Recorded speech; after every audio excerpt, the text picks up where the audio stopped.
monolithic thinking, and that's what I've always been punching back against, because at the end of the day, it doesn't always even make sense. What you bring up doesn't make sense to me when you say he needs to have some more black faces. That means nothing. We saw that with President Obama. He had every black artist in the White House for photo ops, and at the end of the day, Chicago was worse off after 8 years of Obama in office. So I don't need to see a black face. I need to see black results. I mean, I find it insulting to me that people say, well, let me pander and let you know we've got Beyonce and Jay-Z on stage, so I'm with her. No, I'm not with her. Her husband locked up more black men than any president in the history of the United States. So you're exactly right. I find that to be always an uphill challenge to say to somebody, I've researched. No, Clinton. Bill Clinton.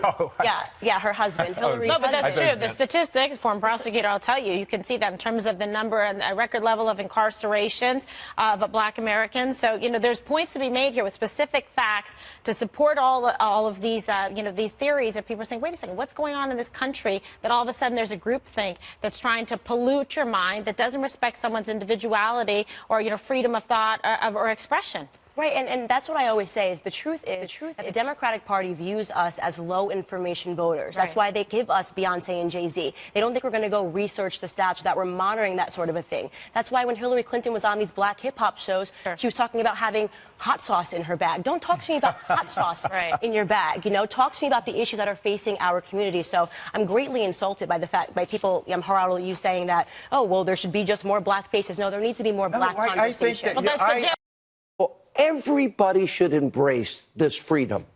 Why do so many have a problem with this? It's not a problem with it. You have to think about what the left has done successfully. They've hijacked our education. They hijacked our families via LBJ and the Great Society Act, taking away black fathers so that black youth would start to look at hip-hop culture and NBA and NFL athletes for the right direction. This is why they're constantly utilizing Hollywood, and there's developed this underground system of conservative thinkers in Hollywood for fear of losing their jobs. Kanye West is just the first person that's brave enough to come out swinging against them and saying that he has a right to think according to how he would like to. You've been called every name in the book after that Kanye West tweet. Yeah, in about 10 seconds, I became a KKK member, anti-LGBT, I mean, you name it, just because I think differently, and I refuse to accept this narrative that I'm a victim. I'm not a victim. We told them that they were welcome to get in line and ask any questions, but they refused to do that. They wanted to just heckle. We were there to talk about capitalism and free markets, not really that controversial, and they were up and they were screaming, F the police, as we had police sitting in the back. So I took them on because I believe that their ideas are poisonous.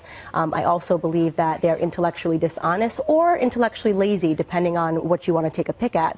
Because the truth is, the numbers are in, okay? Police brutality is not an issue that is facing the black community whatsoever. The truth is that the left wants to strap black people to this idea that they are victims. That's what it comes down to. They do not want black people focused on their futures. They want black people focused on their past. They like black people to be government dependent. They don't like to see black people that are free thinkers and are independent. And I think that's what Kanye West and myself represent to the black community, and that makes them very nervous. There is no value in being a victim. There is no value in being oppressed. There is only value in looking forward toward the future, and that is what I preach and what I practice every single day, and what I'm trying to wake up the black community to understand.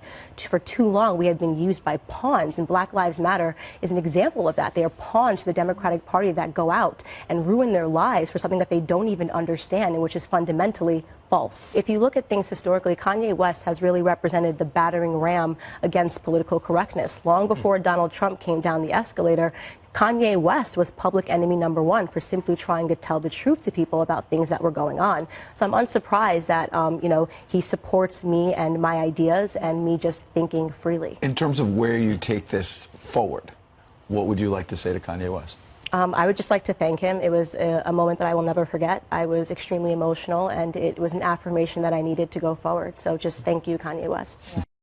And because she happens to be a black American who is conservative, the things that come up are the most vicious. Why? Why do you think that is? Well, I think that the reason is because politics is downstream from culture. And if they lose the culture war, they lose absolutely everything they have. They cannot afford to have black people thinking differently. If we move the black vote even 5%, the Democratic Party is absolutely finished. I think he was right on the money. I think what we're seeing happening is essentially what happened with me. Black people are starting to wake up and understand that the Democrats have done nothing for them ever. really historically, they are the ones that brought us the KKK and racial terrorism, slavery, Jim Crow laws, and then we see in the 1960s, they introduced the Great Society Act, which gave us the welfare system. So what Charles is doing is he's waking up, and he's not fully on the conservative side yet, but I think that's what's going to come up next. I think that he needs to understand that Trump actually represents a very real opportunity for the black community to wake up.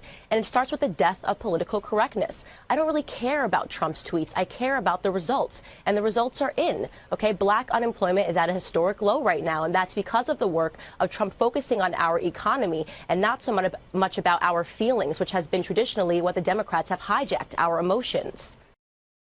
Yeah, and like I always say, challenge yourself to consider the inverse. Challenge yourself to consider if they banned Taylor Swift's music because she supports Obama. It's saddening and it's disheartening to me that this is the reaction that he's getting from people that once loved him because he doesn't think the way that they want him to think. His mind is not his own. This is why I call this ideological slavery, because that's exactly what it is. They only enjoy you to the extent that you celebrate their own ideas. Interesting. I want to jump now because we don't have that much time. There is a mural of Trump on a Chula Vista school wall that is sparks controversy. Do we have a photo of that? Okay, I guess it's so bad we're not going to show it. All right, so this is outside a school with an image showing an attack on the President of the United States. You know, it's unacceptable, but I don't blame the students. I don't blame the parents. I don't blame the artists. I blame the media. I blame the celebrities for making people think this is acceptable behavior. Every award show we watch, they're mocking the president. We have songs that are coming out that are mocking the president. We have Snoop Dogg releasing albums that show the president dead, where he's pretending to shoot the president. What do you expect the response to be when they're watching people that they idolize say that this sort of behavior is okay? Of course, it's going to start to take place on a more molecular level, and that's exactly what's happening here. Peace. There's an ideological civil war happening. Black people that are focused on their past and shouting about slavery, and black people that are focused on their futures, okay? I can guarantee you what you're seeing happening is victim mentality versus victor mentality. Victim mentality is not cool. I don't know why people like being oppressed. It's the weirdest thing I've ever heard. I love oppression. We're oppressed. 400 years of slavery, Jim Crow, which, by the way, none of you guys lived through. Your grandparents didn't. It's embarrassing that you utilize their history. You're not living through anything right now. You're overly privileged Americans. This is a tremendous time to be alive as a black American. We've been existing under this facade, these lies the Democrats have orchestrated because they consider us a low information voter market, you know, and they think we're not going to research the stats and we'll never find out. I hate the race card. It's played every election year. I am so sad for you also that you have to take on those vicious attacks like that.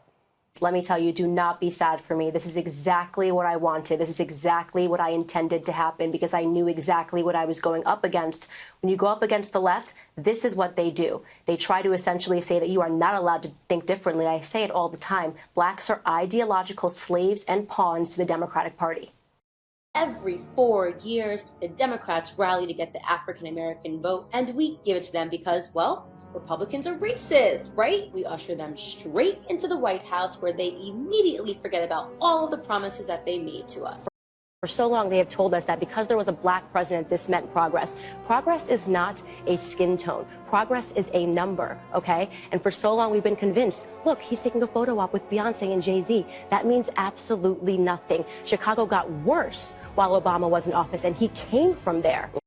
What Hillary says is not what the Democratic Party says. Those two things are not necessarily connected, even though Republicans I find that to be really to be disingenuous for you to stand up there as a black American and defend the Democratic Party when we understand that over the last 60 years, they have completely decimated our communities. That is not an opinion. That is a matter of a ridiculous. fact. Single motherhood is up 71%. That is not a fact. That is 100% a fact that single motherhood is up 71% since the 1960s. We also see that in every major area, urban areas where you guys have a strongholds, our communities are decimated, okay? We have high crime rates. We have black people dying and killing one another. So I find your entire platform here to be completely disingenuous, okay? Donald Trump represents the very first opportunity for black Americans to jump off of this ideological slave ship that is the Democratic Party. And quite frankly, you should be ashamed that you're over here laughing at what our community is going through. I won't put up with that. That's ridiculous. I'm laughing at your lies. Those aren't lies. Those are facts. Facts are not lies, Jammu. Do you think this changes? Is there a cultural shift based on results coming? 100% there's going to be a cultural shift. And you mentioned the Black Caucus, which stood for more food stamps when Obama announced it, but sat when Trump announced black unemployment. That is disgusting, okay? And that is because they work for leftists. It has been infected. It is a swamp. And I'm telling you right now, we are on the brink of an ideological revolution, and the black community is going to start waking up. And I'm so happy that I get to play a part in this.